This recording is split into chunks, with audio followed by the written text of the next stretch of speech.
आता बातमी आहे बीडच्या राजकारणातून। बीड नगर परिषदेत अवघ्या 6 महिन्यांपूर्वी स्थापन झालेल्या सत्तेभोवती आता अस्थिरतेचे ढग दाटू लागले आहेत। सत्ताधारी गोटातील नाराजी, पडद्यामागे सुरू असलेल्या हालचाली आणि बदलत्या राजकीय समीकरणांमुळे सत्तांतराच्या चर्चांना जोर आलाय। यातच अनेक वर्षांचे कट्टर राजकीय प्रतिस्पर्धी असलेले योगेश आणि संदीप क्षीरसागर यांनी बीडच्या विकासाच्या मुद्द्यावर एकत्र येण्याचे संकेत दिले आहेत। त्यामुळे आमदार विजयसिंग पंडित यांच्या सत्तेला सुरुंग लागण्याची शक्यता वर्तवली जाते।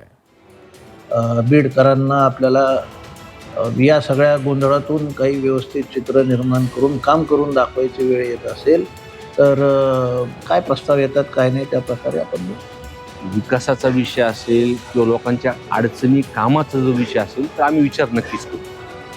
बीडच्या राजकारणात सध्या अंकगणितापेक्षा राजकीय समीकरणांची जास्त चर्चा आहे। महायुतीच्या पाठबळावर स्थापन झालेल्या नगर परिषदेच्या सत्तेला अवघे 6 महिने होत असतानाच सत्ताधारी गोटातील नाराजी उघड होऊ लागली आहे। काही नगरसेवकांच्या असंतोषामुळे सत्तेची समीकरण बदलण्याची शक्यता राजकीय वर्तुळात व्यक्त केली जाते। तसा दावा देखील भाजप नेते योगेश क्षीरसागर यांनी केला। योग्य प्रस्ताव आला तर बीडच्या विकासासाठी विचार केला जाईल असं म्हणत योगेश क्षीरसागर यांनी संदीप क्षीरसागर यांना एक प्रकारे साथ दिल्याची चर्चा बीडच्या राजकारणात सुरू झाली। आता राजकीयरित्या आम्ही दोन वेगवेगळ्या विचारांमध्ये सध्या काम करत असलो तरी सुद्धा जर तशी काही परिस्थिती निर्माण झाली आणि जेणेकरून बीडकरांना आपल्याला या सगळ्या गोंधळातून काही व्यवस्थित चित्र निर्माण करून काम करून दाखवायची वेळ येत असेल तर त्या संस्थांचं जर आपल्याला त्या ठिकाणी त्या संस्था व्यवस्थित चालवायच्या असतील तर काय प्रस्ताव येतात काय नाही त्या प्रकारे आपण या घडामोडींमध्ये सर्वाधिक चर्चेचा विषय ठरला तो म्हणजे क्षीरसागर बंधूंच्या संभाव्य एकीचा।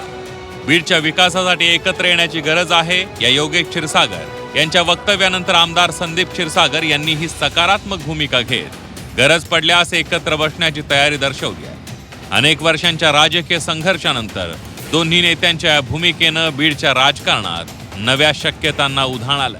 हे बघा, हा कौल लोकांचा अजितदादांकडे बघून दिलेला आहे आणि कौल दिल्यानंतर सुद्धा आम्ही बिनशर्त पाठिंबा दादांकडे बघून आम्ही दिलेला आहे की दादांच्या माध्यमातून तिथं काम होतील। पण ज्या पद्धतीचा तिथं कारभार चालू आहे, पूर्ण चित्र हे लोकांसमोर आहे, हे चुकीचा कारभार तिथे चालू आहे। दोघं भावंड एकत्रित होऊन बीडच्या विकासासाठी काही चर्चा करायला तयार आहे। बघा, विकासाचा विषय असेल किंवा लोकांच्या अडचणी कामाचा जो विषय असेल तर आम्ही विचार नक्कीच करू।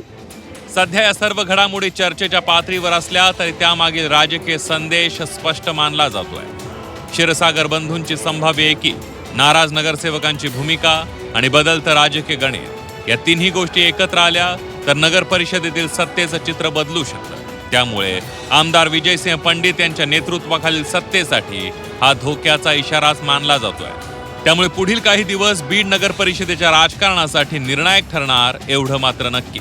महेंद्र मुधोळकर, झी 24 तास, बीड।